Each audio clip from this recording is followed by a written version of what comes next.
Alright, so we're going to start with a 3/8 inch thick steel plate. We're going to lay it on our weld table using one of the clamps from our weld kit. We're going to clamp it to our table. Now we're going to go over our grinding disc and cutting disc for our grinders. First we have the 4.5 inch by 1/4 inch grinding disc. Notice the thickness of this disc. This disc is primarily used for grinding and prepping. Here we have the 4.5 inch by 1/8 inch pipe liner disc. Notice this one's quite a bit thinner. This disc can be used for cutting or grinding. And here we have the 4.5 inch by 0.045 cutting disc. Notice the thickness of this disc. It's relatively thin. This disc is designed for cutting only and is not to be used for grinding at all. Here we have a 4.5 inch tiger paw.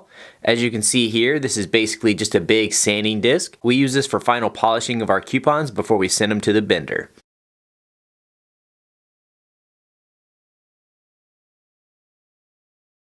So here we're placing a 4.5 inch by 1/4 inch grinding disc onto a grinder. Notice on the grinder nut that you have a raised side and a flat side. For the 1/4 inch grinding disc, we will secure it with the raised side facing down.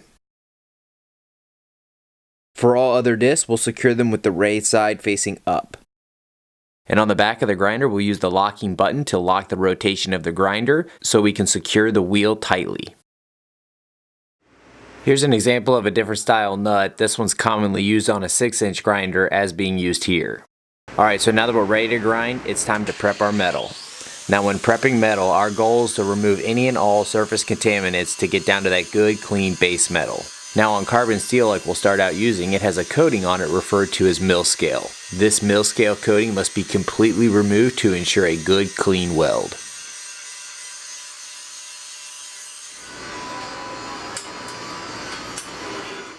Here you can see an example of the raw steel with the mill scale coating still on it. In this section you can see that it's been prepped improperly and you can still see some mill scale left behind. Whereas over here you can see the metal's been completely cleaned all the way down to the base metal. It should be nice and shiny, just like this. Okay, so now that we have our plate prepped, we're going to clamp it back to our table. Now it's time to set up the weld machine. So first we're going to take our grounding clamp and we're going to clamp it to our work table right next to our workpiece. Then we're going to take the other end of the ground clamp and we're going to plug it into the negative side on the weld machine. Then we're going to take our stinger and we're going to plug it into the positive side on the weld machine. Next we're going to turn the weld machine on. The knob in the center is what we use to set the machine up for what rod we're using, and we're going to go ahead and turn it all the way over to the right. For the 60-10 welding rods, which is what we'll start with, notice it's on the EXX10 stiff setting. And later when we use our 70-18 rods, we'll use the EXX18 on the soft setting. Our starting amperage should be around 85 to 90 amps. Okay, so here we have some 60-10 rods, and here we have some 70-18 rods. Notice the 70-18 rods are a little bit lighter in color, almost white, whereas the 60-10s are a little bit darker gray. We're going to start with the 60-10s. Alright, so we're going to take a 60-10 rod and we're going to place it in our stinger. Notice how the stinger secures down the rod. Keep in mind that there's several grooves in that stinger that will allow you to secure your rod in almost any angle. Now in order to get your rod to strike an arc, what you'll do is you'll scratch the surface with the tip of the rod, just like you're trying to scratch start a match. Okay, so notice first we get into a comfortable position, then we drop our hood, and then we strike the arc right at the top left corner of the plate. If you're left-handed, you'll start at the top right corner. Now the goal here is to keep the tip of the rod in the actual weld puddle itself. We don't want to get too much of a gap there, so we want to keep the rod really close to the base metal as we drag the puddle along, but the goal is to run from one side of the plate all the way to the other. Okay, so once you finish running that bead, what we'll do is we'll take our chipping hammer to chip away all the slag on top of the weld, then we'll use our wire brush to clean the surface, and here's the final product. Okay, so now that we have that weld bead good and clean, we're going to put another rod in our stinger, and we're going to run another bead right below that, and the goal here is to get each stringer that we run to overlap the previous bead. As you can see here, this is 3 separate stringers that slightly overlap one another.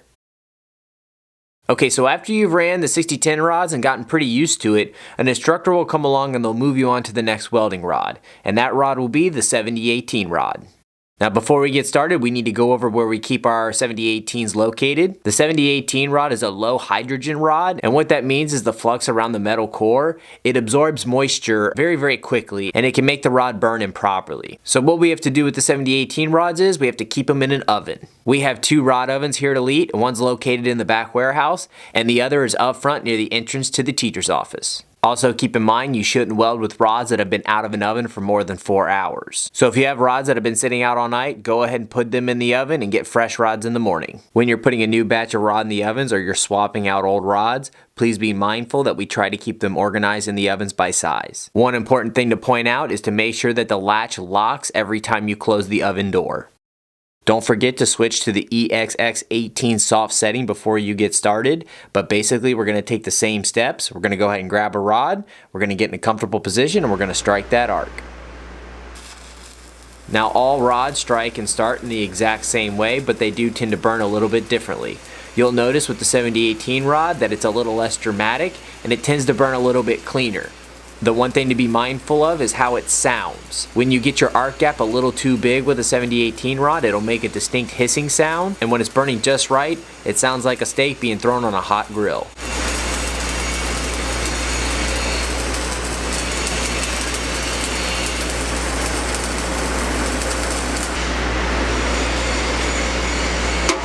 Notice with the 7018 flux that it completely coats the weld, and as you can see, if you have the proper travel speed, the flux will actually start to chip off before you even finish running your bead.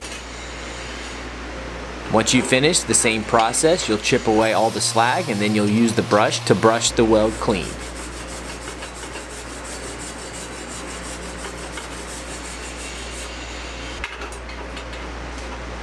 Then we'll grab another rod and just repeat the process, and we're going to layer those welds just like we did with the 6010 rods.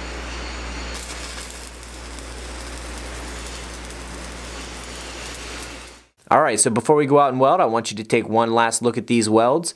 Notice on the left, those are our 3 stringers of our 6010s, and on the right, we have our 3 stringers with our 7018 rods. I want you to really notice how they're overlapping one another, and that's really what we're shooting for when we go out and start running our beads.